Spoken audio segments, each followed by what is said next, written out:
question for Chris. So, what are the narratives around being single for women? And then I'm gonna get to you as far as what are the narratives around men being single, whether it's good or bad. What are the positive and the negative narratives around being single when it comes to women? You want me to take it? Okay. So I think that a lot of times what gets pushed is, well, you're going to hit the wall. Mm. You're going to age out of the dating pool. You're no longer going to have options. And don't you want to have kids? And Here's the classic. You passed 35. yeah. And I'm just like, that is the dumbest thing I've ever heard. It's insanity. It was like, this is ridiculous. It's insanity. Everyone thinks they have options, and we talked about this prior. Yeah. People, you don't have options. Like, you don't. Like, your option is his option. His option is somebody else's option. That means you only have opportunities. You don't have options. People will move and groove however they so choose. It may be with you, it may be with him, it may be with somebody else. So when you think that you are in a position where you will always have an opportunity, everybody's hitting the wall.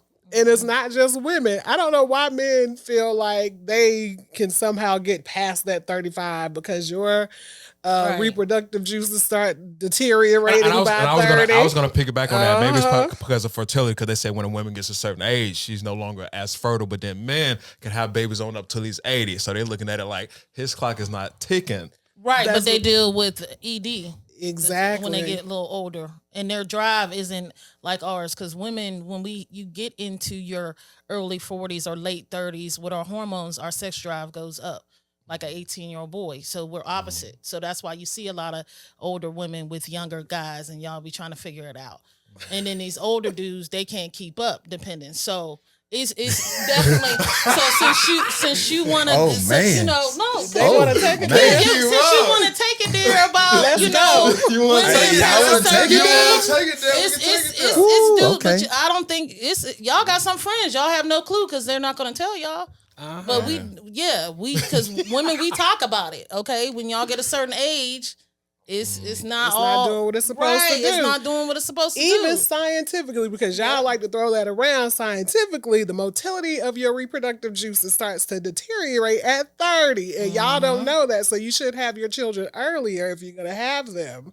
Not later, and a lot of, and look, I'm about to go into my other hat as a scientist in my mind. CM, go there. If you're going to go there, go there. A lot of reproductive issues that happen with couples actually comes from the man, and people think it's the woman because of the motility of the man's reproductive juices. You talking about like his sperm count and all goes down? No, it don't move like it's supposed to move anymore. It's just, that's what it is. But they always think it's the woman.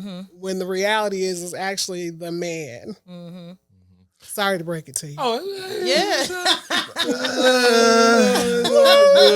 I'm gonna go to Hafiz over here. So what are the narratives when it comes to being single for men? Because I know you being a successful man such as yourself, I know you can speak on that a little bit. Yeah, I mean, it's a lot of. I mean, there's some pressures from men, and then it's not like, especially nowadays, they're not putting a lot of pressure on men to like find the one. It's a lot of energy out there for men to just continue to stay on your purpose. Because naturally men want, like, women want quality where men want quantity. You know? Explain that. Well, because if a woman, if she can consolidate all the things that she want in one man, that would be it. Whereas men, that's why we create value for ourselves, so that way we can have quantity to pick from. You know, so that's the reason why men go out and do the things they do, drive the car they work the place they work the place that they work, so they can, you know, have an abundance of options and pick the best from the pool of women that they have. So with that comes a lot of different things where men are afraid to settle down. And if they don't have the options, it could be a lack of scarcity or a lack of abundance. So all those play into, and then just, you know, the energy that's out there in social media and in the world that we live in now, where is putting the energy in men's minds to not maybe want to settle down. So let me ask you this. You said something interesting before Yeah. I'm gonna get to CM because you're Yeah. making that face like. So why? So let me ask you this. Yeah, You said because you got dating coaches out here. You got Yeah. red pill space. You got It's a don't lot of trust that. these. Don't men Yeah. are this, men are that. Yeah. So for the fellas Yeah. out there that's watching, Yeah. why are men afraid to commit? Why are men afraid to get in relationships or to settle down? What are they afraid of?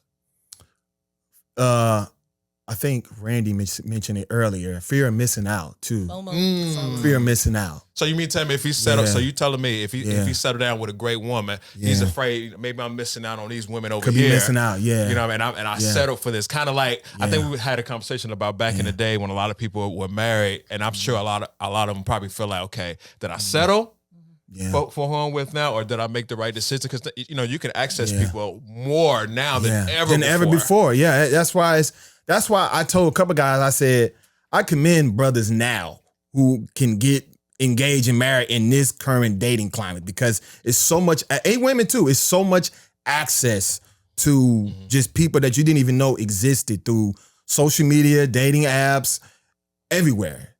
So I commend anybody who can find a stable relationship or even get married in today's That's climate. very interesting. You said that they're afraid of missing out because I would Yeah. think that if you meet the right woman and she's everything in a bag of chips and y'all can Sure. build a family together, Yeah. it's cheaper. They say it's cheaper to keep her. Y'all can build and can build a kingdom versus just out there in the streets in and out. That's a Yeah. lonely life. I've been about that life. This woman, that woman. Then after a while, it does get to a point where it gets lonely a little bit. Where it's like, Sure, man, yeah, yeah. How many women can a man have? You know, Yeah. Right. how Yeah. much ass do a man need? I've heard some males also say that reason they might if they have unhealed trauma Yeah, in their that past too, yeah. relationships, Yeah. that is holding them back from actually settle down. Thinking that person might cheat depending on what happened or trust issues or things they experienced in their childhood and really don't want to put themselves in a situation depending on the severity of the trauma.